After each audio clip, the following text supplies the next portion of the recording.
সত্যি কি এই রেস্টুরেন্টের খাবার এতটাই মানসম্মত নাকি শুধুই গল্প কথা? রেস্টুরেন্টের আসল পরিচয় কি ডেকোরেশন নাকি খাবারের গুণগত মান ঠিক রাখাটাও জরুরি? আমি এই সবগুলো খাবার অর্ডার করেছিলাম 1400 টাকার মধ্যে। বার্থডে পার্টি থেকে শুরু করে বিভিন্ন অফিসিয়াল আনঅফিসিয়াল ইভেন্ট করতে পারবেন এই রেস্টুরেন্টে। আপনি যদি পরিষ্কার পরিচ্ছন্ন মনোরম নিরিবিলি এনভায়রনমেন্ট চান তাহলে এই রেস্টুরেন্ট হতে পারে আপনার কাছে বেস্ট চয়েস। তাই নিজেদের সুন্দর মুহূর্তগুলো উপভোগ করতে হলে আজই চলে আসতে পারেন।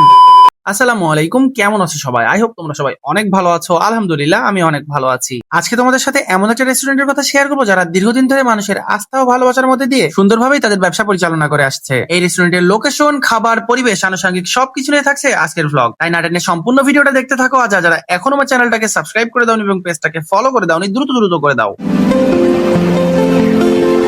আপনি যদি পরিষ্কার পরিচ্ছন্ন মনোরম নিরিবিলি এনভায়রনমেন্ট চান তাহলে এই রেস্টুরেন্ট হতে পারে আপনার কাছে বেস্ট চয়েস। হ্যাঁ, আমি বলছি ফুড সাফারির কথা। বার্থডে পার্টি থেকে শুরু করে বিভিন্ন অফিসিয়াল আনঅফিসিয়াল ইভেন্ট করতে পারবেন এই রেস্টুরেন্টে। পরিষ্কার পরিচ্ছন্ন মনোরম নিরিবিলি পরিবেশ আশা করি আপনার কাছে ভালো লাগবে। তাছাড়া তাদের স্টাফদের ব্যবহারেও রয়েছে যথেষ্ট আন্তরিকতা।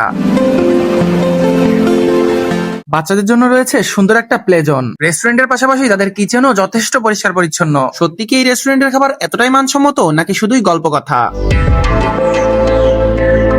আমি এই সবগুলো খাবার অর্ডার করেছিলাম 1400 টাকার মধ্যে।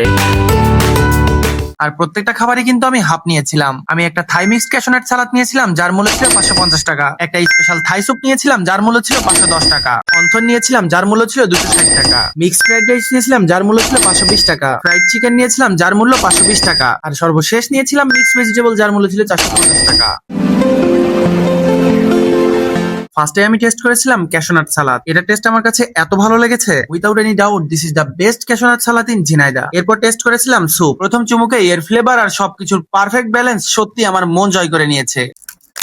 দেন অন্থন টেস্ট করেছিলাম, এটার টেস্টও বেশ ভালো ছিল। এরপর একে একে fried rice, chicken fry, vegetable curry taste করেছিলাম। ফ্রাইড রাইসটা ছিল বেশ ঝরঝরে, এটা স্বাদটাও বেশ ভালো ছিল। আর চিকেন ফ্রাইটা ছিল উপর থেকে ক্রিস্পি, ভিতর থেকে জুসি। আর ভেজিটেবল কারিটাও কিন্তু বেশ ভালো ছিল, ভরপুর চিকেন ছিল। আর ফ্রাইড রাইসের সাথে খেতে জাস্ট অসাধারণ লাগছিল। এত ভালোর ভিতরে একটা খারাপ দিক ছিল, তাদের ফ্রাইড রাইসে এক্সট্রা সয়া সসের স্মেল আসতেছিল। আশা করি পরবর্তীতে তারা এটা ঠিক করে নিবে। আপনি যদি সুন্দর পরিবেশে মানসম্মত খাবার খেতে চান তাহলে এই রেস্টুরেন্ট হতে পারে আপনার কাছে বেস্ট চয়েস। আজকের ভ্লগ এই পর্যন্তই, দেখা হবে পরবর্তী কোনো নতুন ভ্লগে। সেই পর্যন্ত সবাই ভালো থাকবেন, সুস্থ থাকবেন। আসসালামু আলাইকুম।